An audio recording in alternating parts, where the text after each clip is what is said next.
Hey everybody, welcome to the Life on Hifi podcast, where I have conversations for the soul featuring creators. I am Dominic Justina, for those of you who don't know. The recording I'm about to show you was pre-recorded from last year, spotlighting TK, a super talented musician, songwriter, producer, singer, outside of LA. All I is got to give me strength and patience to search within as I discover something divine. Cause I don't need you, cause I don't need you, cause I don't need you. He's had to beat many odds to get there. I was led to reach out to TK through Instagram, and it was just a sure thing in my mind that he needed to be on the podcast. Not only do I believe that TK is already super talented and will continue to gain success, I also believe that TK's story is meant to be a source of inspiration for many others. If you're on YouTube, remember to like and subscribe. If you're listening on any podcast platform and that platform allows you to give a review, go ahead and give Life on Hifi a 5-star rating. Now, what that will do is make sure that the algorithm is on our side. Without further ado, let's dive in. When I am in those situations where there's an opportunity, I'm approaching it like an athlete. Like, this is my opportunity to execute and to like showcase everything that I've trained for up until this point. You're listening to Life on Hifi, the podcast, and I'm your host, Dominic Justina. What is your creative process like? My creative process. You're good at many things, eh? Like, yeah, I feel like you are. I'm a singer, obviously. I rap, I produce. I DJ. I DJ. I play 4 instruments, and I also engineer my music. So my creative process. You engineer your music on your own? Damn. I do. Yeah, I've been a studio engineer like since I was a teenager too. So basically during high school, I went and I waited till Black Friday, like around Black Friday, and I went around my neighborhood and I raked a bunch of leaves and like shoveled snow around my neighborhood. And I went and I bought like my first keyboard and like my first USB microphone. My dad had bought me a computer at the time, or like a couple years before that. And I just went online, like cracked Fruity Loops software, which means I downloaded it illegally. And I literally just locked myself in my room for the entire school year. And I just learned how to produce.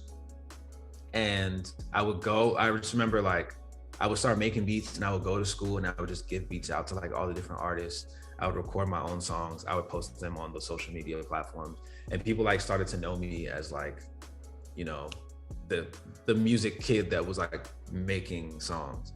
And then like I started working at a studio, which I'll talk about that probably a little later, but I started working at a studio and somebody came in one day and was like, I was only a producer, but he was like, yo, I'll pay you $50 an hour to teach me how to engineer. And I was like, oh, damn. I don't know how to engineer, but I'll definitely take $50 an hour. So I was teaching myself as I was teaching this person. And so sometimes like the best way to learn is to teach. And because I was like on the hot seat so much, I learned very, very quickly.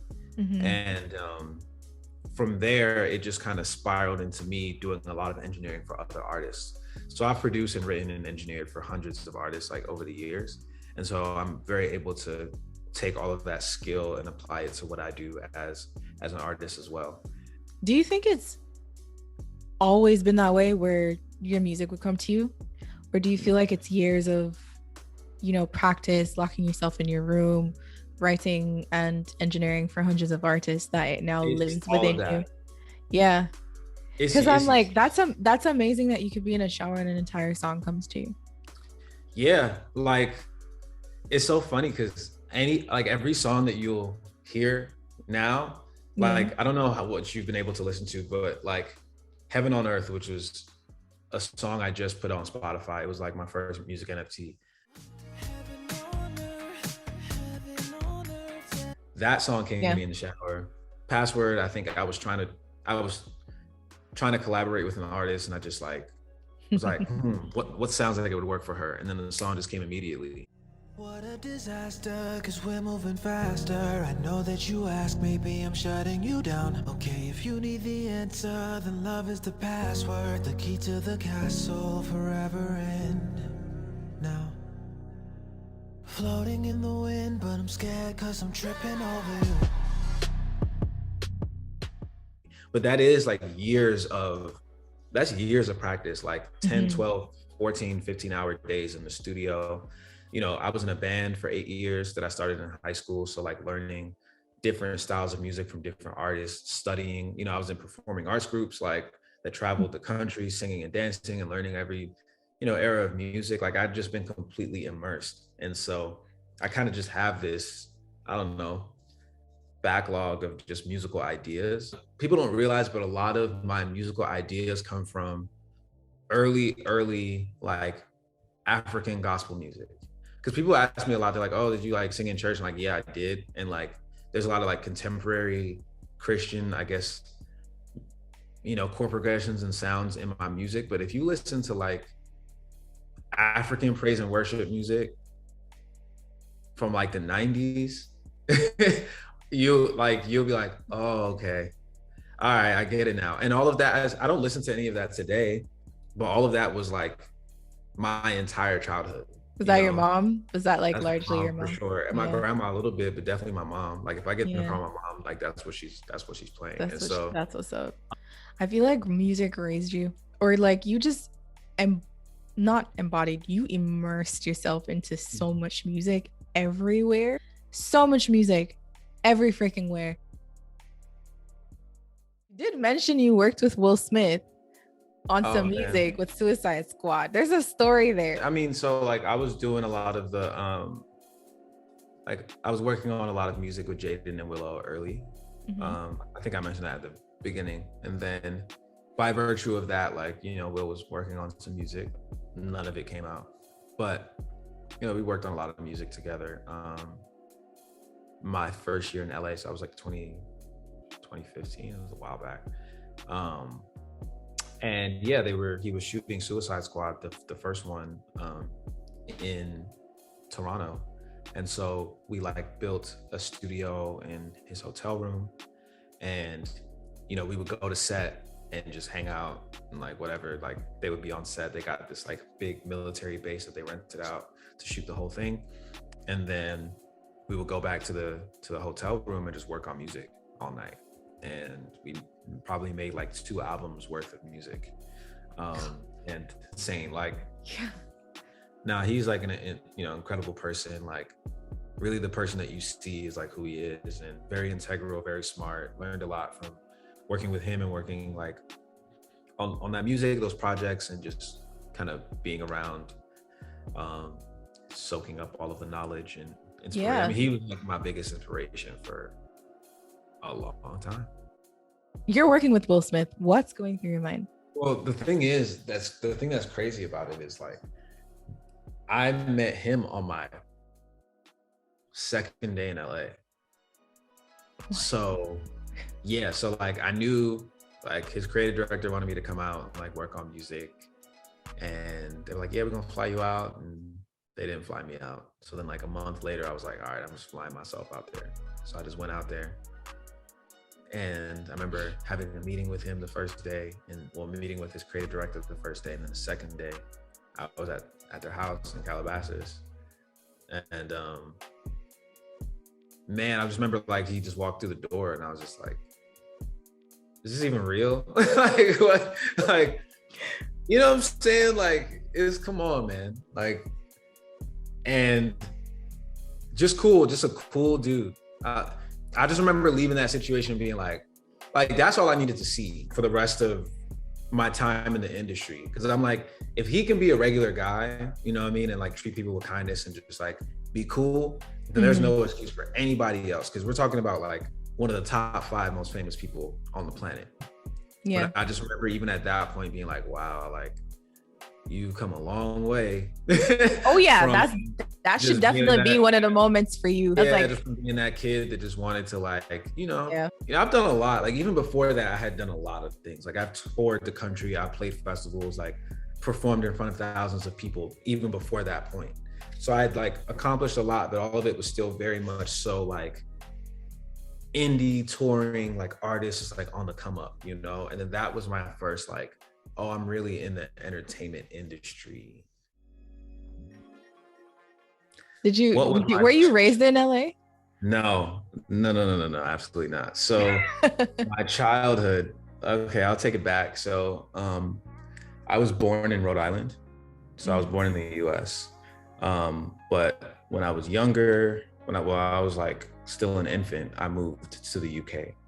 So I lived in South London for a while. And like living out there, I think had a lot to do with just my progression as a musician, even just from a really early age. So it was just me and my mom. We just lived in a 2-bedroom apartment or a flat, you would call it in the UK. We moved around a lot back then, but I have memories of like one specific place that we lived in that was like kind of most of my early childhood memories.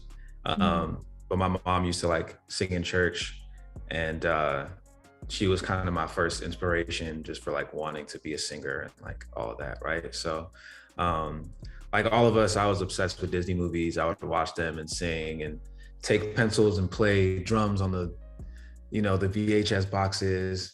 I was a pretty musical kid. I think when I was like 5 years old, that was when I fell in love with pop music.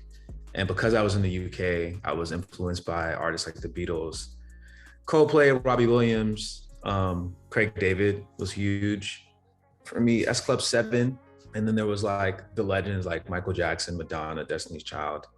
And I wanted to be like all of them, really. Wow. At the same time, like my dream was like to perform, has been to perform in front of thousands of people. When I was around like 9-10 years old, I moved to the US. I moved back to the US, I should say, to stay with my grandparents. I'm first generation Nigerian. Anybody with immigrant parents, I think, knows what that experience is like, especially as a creative. I think in a lot of ways, I grew up feeling very isolated because most immigrant parents want you to be like doctor, lawyer, engineer type lives, the typical story. Having that upbringing just as a first generation Nigerian kid in PG County, Maryland, I think put a lot of things in perspective for me, just about people, about the world, about the human condition, the relationship between Africans and African Americans. I knew like, okay, I still had these dreams, right? I always had this like conviction. I watched a lot of like anime and cartoons when I was younger, and like the things that are programmed to boys is like be confident and follow your dreams and never give up and all of that stuff. So I took a lot of that internally, I think. And once I had my mind made up that I wanted to pursue music, I kind of just jumped into it. I wouldn't say I was shy necessarily or that like I just had all the confidence in the world, but I was very courageous. So even if I didn't know for sure that I was amazing at something, I was definitely always going to try, and I was going to put my best foot forward as much as I could, So I remember like I joined, elementary school choir, and the teacher made all of us sing, one by one. And I remember as soon as I started singing, everybody in the room was like, oh my God. And as soon as that was all I needed, that moment was all I needed for the rest of my life. I was like, okay. What actually got you into music? S Club 7 was by far my biggest inspiration. They were like a pop group in the UK, and they were all pretty young. And I was like, damn, I want to be in S Club 7. I would like wanted to be in the group, Mm-hmm. So like wanting that inclusivity and just watching what they were doing, I thought that was like really inspiring for me. And then they had S Club Juniors, which was all kids that was my age. So then I felt super left out. I was like watching them on TV, and I was seeing kids that were my age that were like accomplishing these things. So when I got to the US, like I joined every performing arts group that you could think of. I studied every decade of music from like the 50s up until now. I sang in classical choirs, gospel choirs, jazz band, marching band. I was just in love with the infinite possibilities of music, and I was determined to master as many of them as I could. So while I became very proficient in the performing arts realm, I was still very novice to the recording arts. And, you know, throughout this time, I'm going to church, I'm seeing people play music, I'm seeing people sing in front of crowds of people. I'm like, I know that I want to do this as a career, and I know how far you can really take it, but like, you know, I'm still learning so much at this time, you know.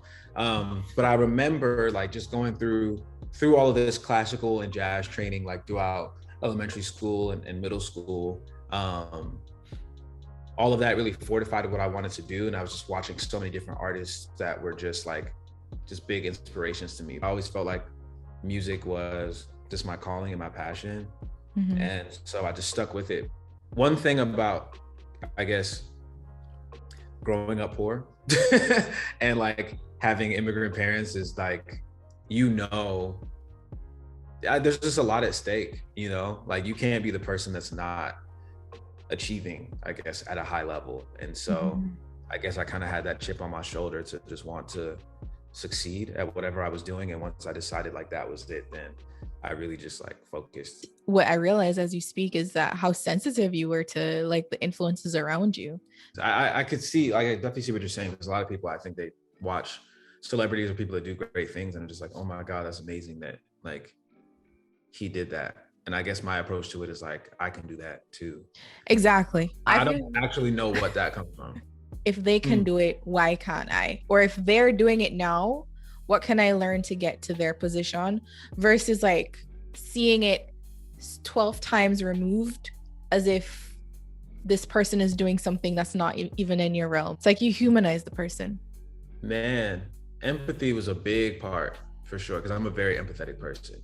Like I get secondhand embarrassment like this.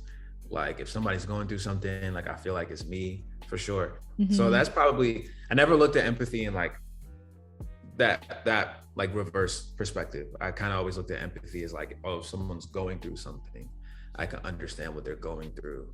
And like, I would be very sensitive to what they're going through. But empathy does also work in the reverse, where like great things that happen to the people, I think, inspire me. Yeah. In a way. And I never, wow. Okay. You feel that great thing as if it's almost close to you. Like you're just like, whoa. And that I think that like can help prevent you from, you know, jealousy, because jealousy is human nature. And you can think, damn, that person's so talented, or you could be like, damn, good for that person. I wonder. No, that's real. That's so real. If anything, I'm just like, okay, that's proof of concept. Like, okay, it can be there. Done. You go. Yeah. Or, you know, like, okay, bet. Like, all right, I see you. Like, I'm gonna be right there too. And that's always kind of my approach to it. It's inspiration, really. It's inspiration. What do you love most about the industry? Opportunity. That's really it. Because there's like a lot of great things about the industry, and there's a lot of very dark things about the industry, I think. And I'm more so the type of person to gravitate towards real, authentic like vibes and energy, finding my tribe, finding people with like integrity and a moral compass. And it's very easy to get lost in the entertainment industry. But what I can't ever discredit is that the amount of opportunity that's available to you, if you just put yourself in a close enough proximity to the things that are happening, is like, it's crazy. Like I remember moving from my hometown and people being like, how are you gonna move if you don't have any money? And I was like, man, if I could be broke in Laurel, like, which is my hometown, like I could be broke in LA, because there's so much more opportunity out here for me to actually make something out of myself. And so when it comes to the industry, definitely the opportunity is what I probably love about it the most. And then you just have to make the best of it, best of what you're, you know, afforded, and just try and stay as true to yourself as you can. I love that. You have the most beautiful answers. So thank you. You talk about opportunity. You also talk about being in the right place at the right time. The fact that you met Will Smith on day 2 of moving to LA, like that's wild. Can you share a little bit more about how you seize opportunities when they come your way? What's the quote? The quote is Preparation, opportunity, that thing. yes. What is it? Success is where preparation meets and opportunity. opportunity. Yeah, there we go. Yeah. So I've been preparing for this my entire life. Yeah, you sure have. Yeah. You know what I mean? And like never half-assed it, like really put all of myself into being the best at what I do. When I am in those situations where there's an opportunity, I'm approaching it like an athlete. Like this is my opportunity to execute and to like showcase everything that I've trained for up until this point. And to do the best job that I can do. At the end of the day, music, art, it's all a matter of taste. Like it's hard for me to influence what somebody is gonna like, but whatever I'm asked to do, I can at least do the best version of that, you know, that I can possibly do. And if I'm able to do that, then I'm happy with myself, regardless of the outcome. With all your experience today, what do you wish you knew before you started music? I feel like I'm literally causing you pain through the screen. Man. I think about all this stuff a lot, you know?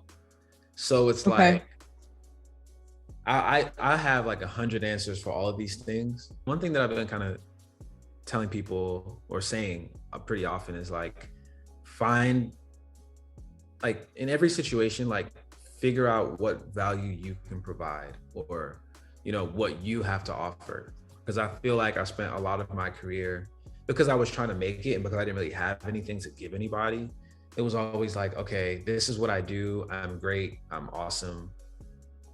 Can you help me? You know? And the sad reality about just a lot of relationships, especially in the entertainment industry, is that everything is transactional. And so that's why a lot of artists will find themselves in difficult situations. It's because, okay, you're bringing your talent and all of that stuff, and that can be good for consumers, right? Or for somebody that enjoys your talent. But for me as an executive or as an investor or as even another artist that might be a little further along than you are, what's in it for me, right? And that's where artists get into bad deals and, you know, things like that. I realized once, you know, I got more mature and once I like kind of established myself more and actually like had things to offer and was creating space for other people, I started to get everything that I wanted. And so I feel like I did this, you know, quite a bit like early on, but I would say I just wish I at least knew that. So I would go into every situation thinking like, okay, what is the best thing that I can offer to this person if I'm about to have this conversation? You know, what is one way that I can help make their life easier or provide some value or support something that they might be building, you know, as opposed to like trying to figure out how this opportunity can benefit me. And so that's something that I tell to anybody in any aspect of life, you know, figure out how you can be of service to someone else. And most of the time, like that will return itself to you. So we rise by lifting others. Do you have mentors?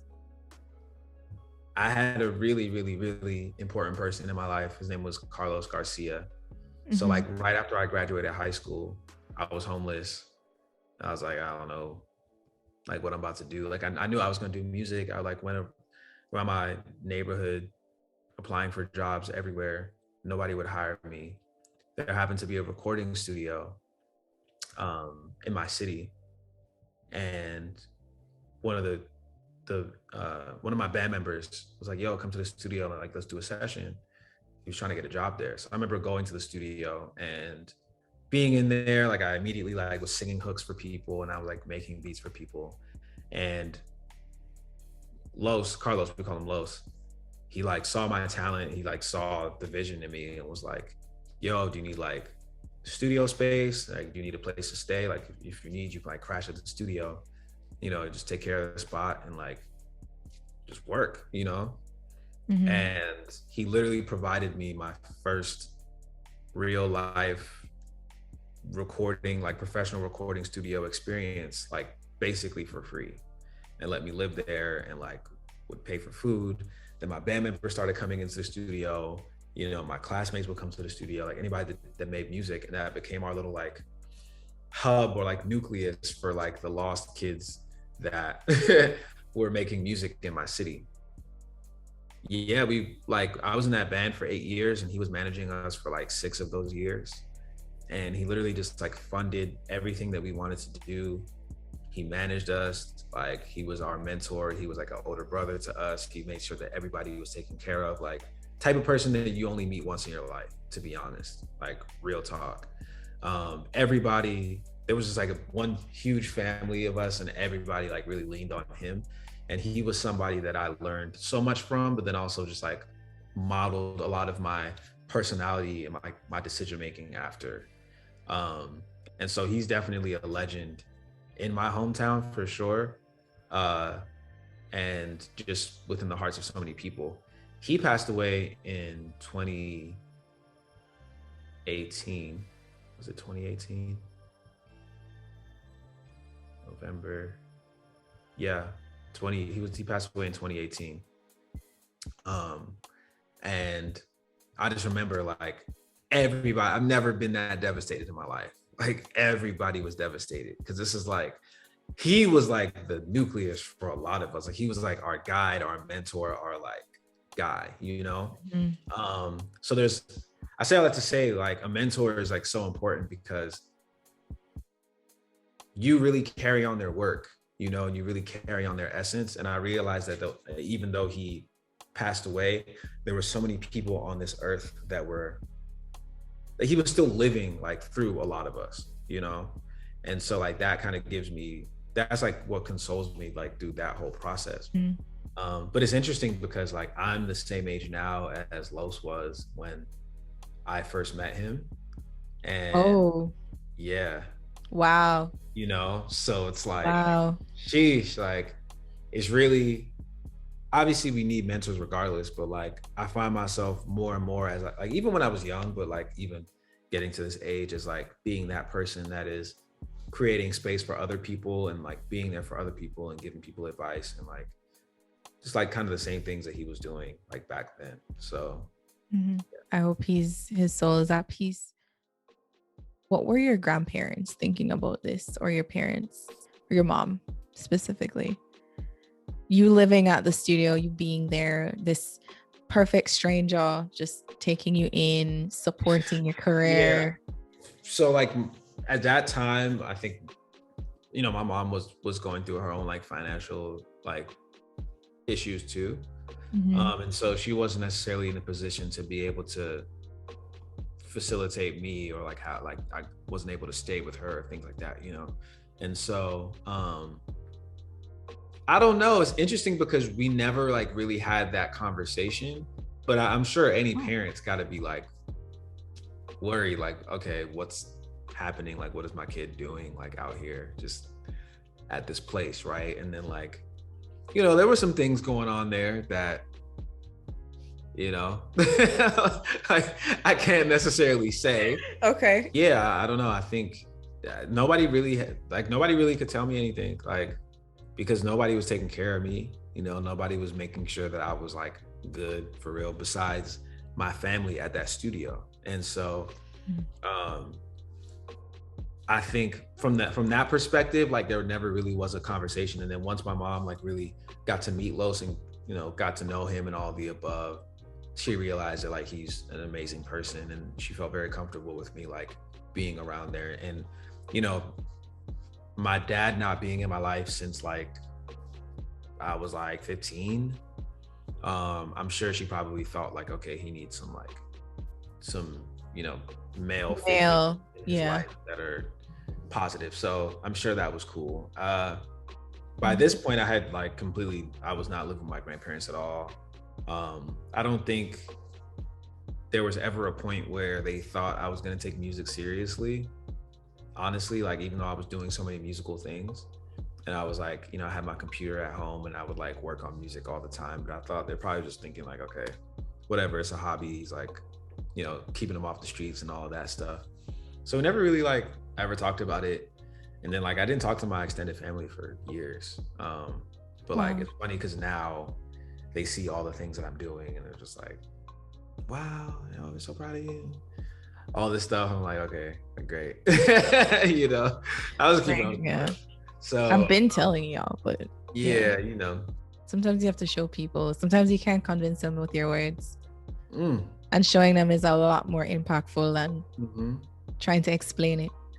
Yeah, not for sure. I mean, I think even creatively, like any idea that I've ever had, I feel like I've had to show somebody. Like I've had to prove the concept. I've had to like create the idea or do whatever just for them to see it and be like, oh, okay, I get the vision now, until you find those people that you can just speak to and they get it immediately.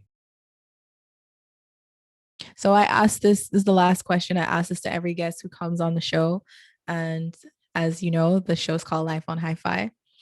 What has your life on Hifi? That basically is asking you, what has you wanting to live your life on Hifi, your best life? What has me wanting to live my best life? Sheesh. Why have you come all this way? When you put it that way, I think that's different. It is? Yeah, I guess when you say like, why have you come all this way, right? Because that's like, what's motivating you to come all this way? Yeah.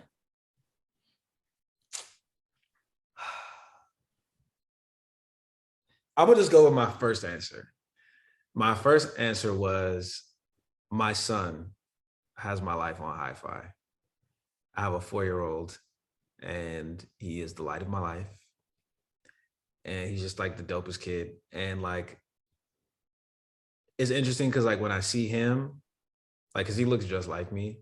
And so like I see him and I'm just like, that was me at one point, and like, there's just so much opportunity. And I don't want to say opportunity. There's just so much like that this world has to offer if you're willing to take it. And I think like, at one point I was him, and then I got a little bit older and I started to see like all of the